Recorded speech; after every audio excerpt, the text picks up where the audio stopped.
Dr. Cinnamon Sullivan. And I'm Dr. Jeremy Collins. We're both anesthesiologists at Emory University in Atlanta. And we've been working with our partners at Georgia Tech down the road to create a box for intubation and extubation that will reduce aerosolation in the room. We have the box here. We like to call it the Emo-Tech box. And our goals in the design were to make a box that was both portable, safer than existing boxes that we see around the world, and also easier to clean. We're going to apply it onto the torso of the patient who's ready for intubation here.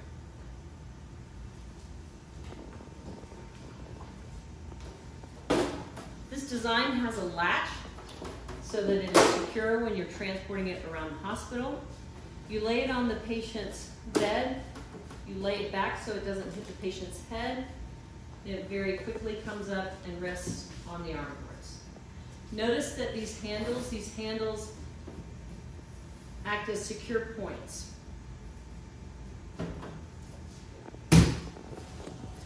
The weight of the box has to be slightly heavy for stability and also so that the lid will make contact with this rubber seal. One of the things we were worried about, as we said, was the aerosolization through the armholes. So everything we've used is stuff that we generally have in the ORs, including these sterile sleeves. They hook onto a rim. Notice that I've kept them outside while we're getting everything else ready. Once you're now ready to intubate or to assume the airway,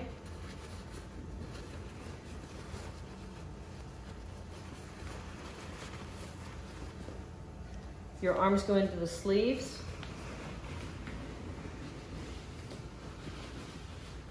Now you have a completely sealed off area on the armholes. Aerosolization cannot come back through. And now we're ready to start intubating. You'll notice that there are some gaps at the bottom. Those are purposeful. Any aerosolization that occurs should drop down, if at all. Our patient does have a surgical mask on. This way you can also, should you need, have your colleagues pass things to you. We would typically have this already set aside. So just like regular intubation, you can go ahead and pre-oxygenate your patient. I'm going to go through this rapidly, but just to show the ease of use, I can see the glide scope. I can easily pick up things in the box. The reason we have such a high height is A, to be able to get the larger tubes so that there's a lot of clearance. Also, if you're using one of the video laryngoscopes that has the screen here on the blade, there's enough distance. The patient is now intubated. Blow up your cup. One thing to note, this is open. Here in the operating rooms, what we've been doing is only anesthesia personnel are in the room during intubation. If there is a circulating nurse, they are also in their personal protective equipment that clearly we would have on during this entire procedure. Once it's time to get your hands free, but without pulling aerosolized particles back towards you, very carefully and slowly so that you do not pull it off the box. Pull your arms back. Everything here on both my right and my left hand is clean. So with my right hand, I'm going to go under my glove and pull that off.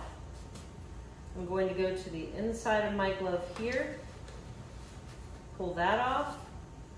Now this can just stay, keeping everything sealed for the time that you want the room exchange to occur and pull the aerosolized particles. Once you've reached that time for whatever it is for your institution, these can now just be pulled off and they are disposable, just throw them away. As you can see in this shot, we've applied a surgical drape that's got an adhesive surface on the inside. This makes it easier to contain aerosol from escaping from the open end of the lower end of the box. And we feel this may be required or helpful in situations especially outside the OR, such as in the ICU or in the emergency room. Once you're finished, we realize that the inside of the box is contaminated.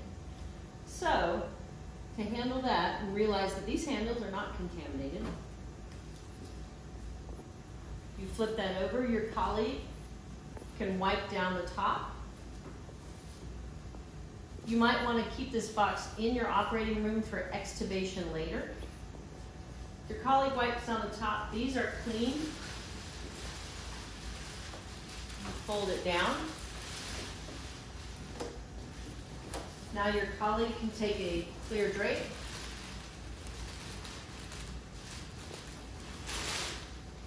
Now you can set it to the side for later use, or should it be needed elsewhere, hand it to someone outside to go ahead and clean and get ready for another room. One thing that we didn't mention is that the width of the airway box allows us both to use it in the operating room and also in the ICU, where it fits perfectly along the width of the ICU bed. So to summarize, we present to you the Emory Georgia Tech or Emo-Tech aerosol box, which has advantages over other boxes because it's easier to clean, it's portable, and has enhanced containment of aerosol around the armholes.